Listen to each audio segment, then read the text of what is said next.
आंनि गोसोआव दा जोबोद गोजोननाय मोनदों मानो होनबा गामिनि लकेल मानसिखौ जेसेबां दं गासिबो नुफैबाय इसोरनि अननायाव जों दा मोजाङै सौफैबाय दा बिराद खुसि बिराद मोजां मोनदों गोसोखौ बिराद सान्थि मोनदों आरो बै जाथाया सोमजिदोंमोन बे जाथाया माबोरै जानायमोन मिथिगौ नामा नोंथाङा बे जाथायखौथ' जोंबो मोजाङै नुवाखिसै उनावसो जोंखौ थांनानै खिथाहैदों खालामनानै सत्तदिन गुदुं सिङाव जे नोंथांमोना थाबथाना दंमोन माबोरै सोलियोमोन बै समाव जानाय मोनबाय नालाय बेजोंनो जों सोलिनानै थाबाय मुरि सोहरदों बादाम सोहरदों काजु बादाम सोहरदों सारि इंसि पाइपजों स्पेसियेलि मा खामानि मावोमोन नोंसोरो बै गुदुं सिङाव थानानै एलजि लगायोमोन एलजि लगायो सर्टकेट सारो ग्राउन्डिं खालामो जाथाय जानायनि बेसेबां गोबाव उनाव जाथाय जानाय समाव जों गैयामोन नालाय उनाव 5:30 जादों नालाय बे घटनाया माने जों 5:30 जाबा खालामनानै खिथाहैदों जोङो केसआव थांनानै खिथाहैबाय ओमफ्राय जों फरमेनफोर दं नालाय फरमेना बुंबाय थर थाबनो लामा गोथेबायनो आं सानदों मा लामाया फिसा एसे गोथेबायनो फिसासा दं खोमा बिजों ओंखारलांनो हागोन बयबो बुंबाय नालाय ओंखारलांनो हागोन खोमा फैनानै नायफैबाय खाथियाव उनावहाय लामाया फुरा गोथेजोबनानै दं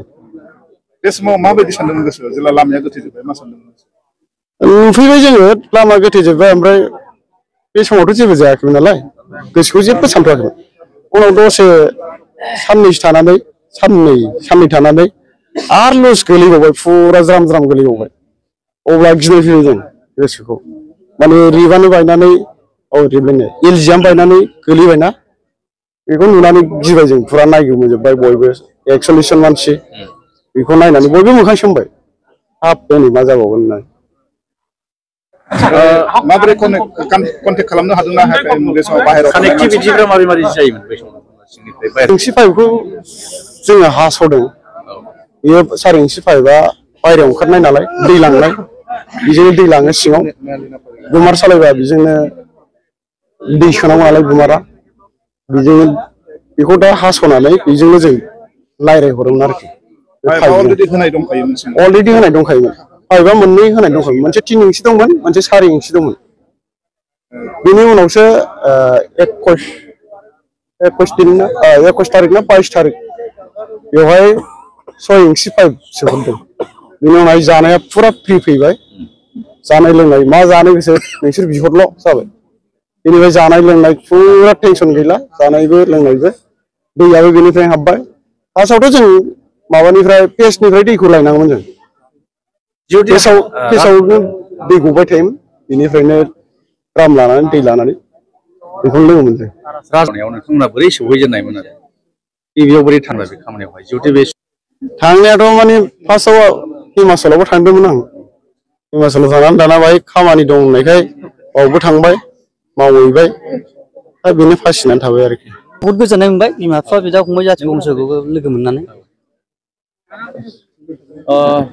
नोंथांमोननि जे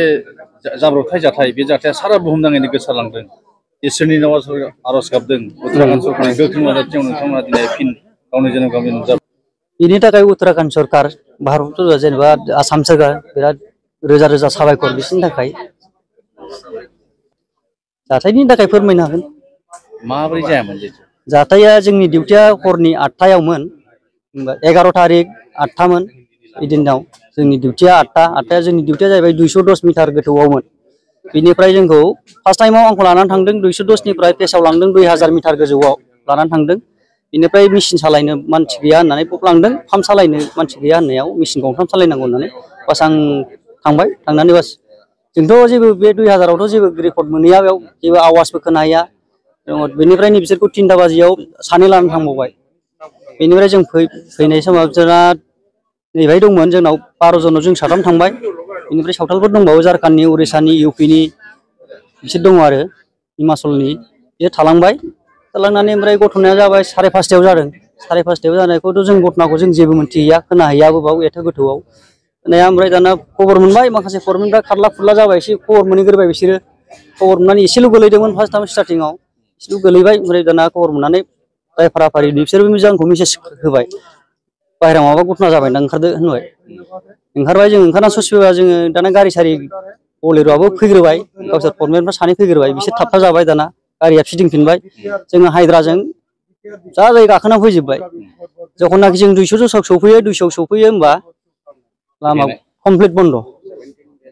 बै समाव नोंथांमोननि गोसोआ माबायदि गोसोआथ' सिगाङाव एसे बहुत गिनाय फैदों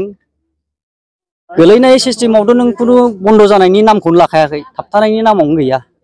ओरैबायदि जादों आरो बेनिफ्राय बे जाबाय सुबुङा दाखालि खामानि मावनो थांनानै हानि गुदुं सिङाव बिथांमोननो बिटिआर गभर्नमेन्ट आरो नैबे प्रमद बर' सरकारा दा बिथांमोननो मोनफा मोनफा दखान होनो नागिरदों थिगैनो दं बिसिम गाज्रि नङा दा जिहेथु जोंनि बर' लाइमोनफ्रा गोबां जायगायावनो मा खामानि मावनो थाहैनानै बिदि गोबां रोखोम जाथाय जानायखौ खोनायो मालाबा खोनायो ट्रेनाव थांफुबाय थानायावनो गोमानाय माब्लाबा खोनाहैयो बहाबा सोरजोंबा दानथारहैजानाय बेफोरबायदिखौ जों गोबां जाथायखौ खोनानो मोनो खिन्थु दा नैबे मोनसेखौ जुदि बे जायफ्रा खामानि मावनो थांगोन बिथांमोननो जुदि बेफोरबायदि दखान मोनफा मोनफा खुलिनानै होयोब्ला बिथां प्रमद बर'खौबो